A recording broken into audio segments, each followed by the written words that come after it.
Alright guys, and welcome back to our Car Class podcast. I'm your host, 18-time Australian champion David Serra, and today I'm discussing the pros and cons of data analysis.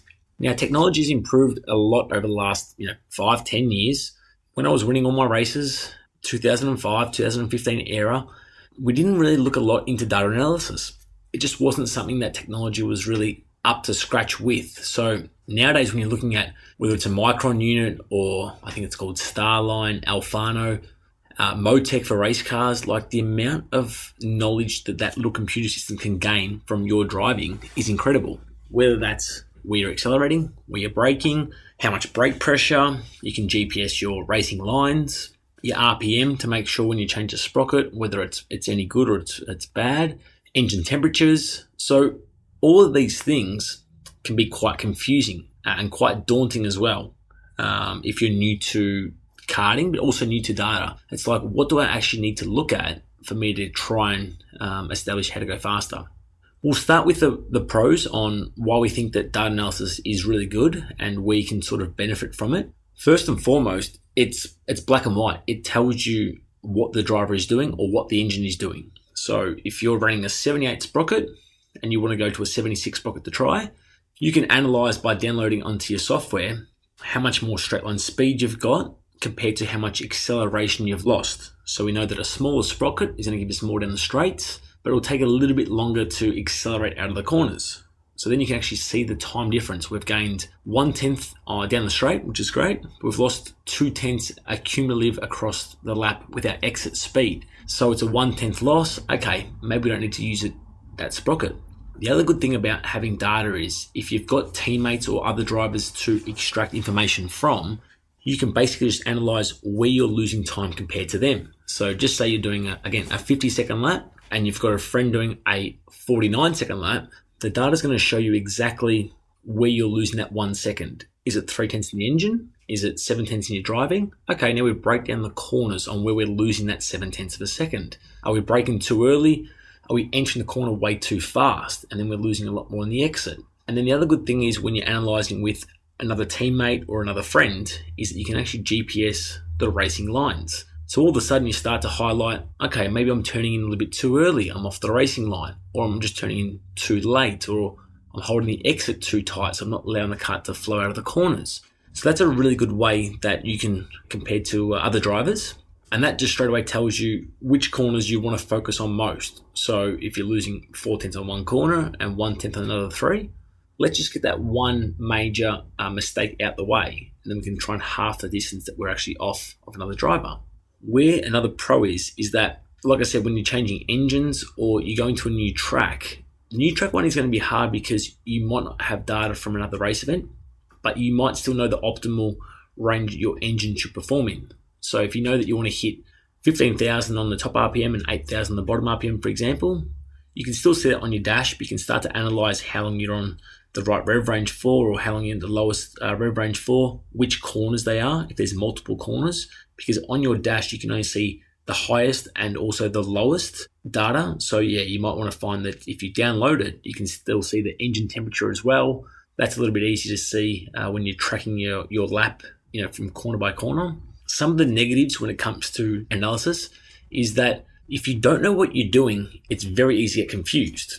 There's a lot of channels on our data analysis software. So we've got speed, we've got RPM, we've got engine temperature, we've got lambda values, we've got lateral grip. So you can see how much grip level you've got when you go around a corner. So if you don't really know what you're looking for, it's pretty easy to get confused. And if you read the data wrong, that can also confuse you and the driver. As an example, if you're entering too fast and you've got too much mid-corner speed and you're getting the gas too late, then you have no speed coming out of the corners.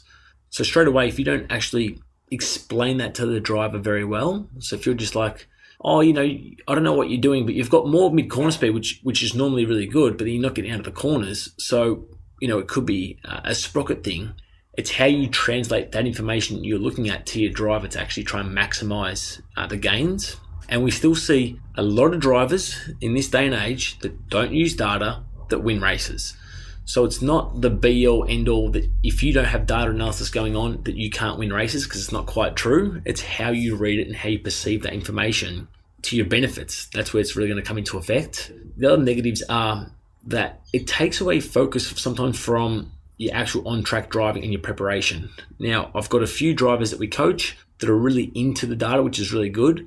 And you can sort of see just as much sometimes from the video. So not necessarily do you always have to be looking at the lines and what it's showing you from the speed and RPM, because the track map sometimes doesn't highlight that you actually are turning in too late, or you're turning in too early, or you're not using enough curb, for example. So we can get so focused on the lines of the speed and RPM traces, but actually just watching a little bit of GoPro footage or another video that you've got can actually show you just as much. All I would say is when it comes to the video side of things is that it's harder to look at finding 1/10 of a second from video. 0.5 to 1 second, it's easy to see on video. But when you're trying to look for little margins on the track, it's easy to see that on data as well. So it just depends on how far off the pace you are and how big of mistakes you're making as to whether video or looking at the data is actually better for you. So that's probably the pros and cons of, do I need data analysis? I don't think you need it, but it's definitely a tool to get you up to speed faster. But you also need to have those good benchmarks to work with in order to actually get the most out of it. For our race team, we have some really experienced and fast drivers that are winning the Australian titles. And then we've got some other kids who are just coming into these classes that might be starting in the mid-pack. Now, for a 15th place driver to then compare their data off the fastest person on the track, well, that's invaluable, because it's the easiest and fastest way for me to coach someone and to learn is from comparing stuff against the fastest kids.